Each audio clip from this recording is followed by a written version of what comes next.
আসসালামু আলাইকুম দেশবাসী। আপনাদের যাদের পায়খানা রাস্তার সমস্যা, গ্যাস, পিস্টলা, অশ্ব, বগন্ধ, পায়খানা রাস্তা পেটে গেছে, রক্ত যায়, পায়খানা রাস্তা চুলকায়, মলদ্বারে প্রচুর ব্যথা হয়, যাদের এই ধরনের সমস্যা আছে আমার সাথে যোগাযোগ করতে পারেন। আমি এই সমস্যাগুলোর সমাধান দিয়ে থাকি। যোগাযোগ করুন আমার সাথে। ইনশাল্লাহ আল্লাহর রহমতে আপনি সুস্থ হবেনই ইনশাল্লাহ।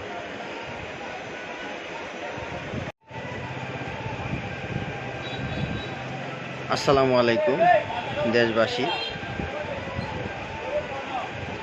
আপনাদের যাদের পায়খানা রাস্তার সমস্যা,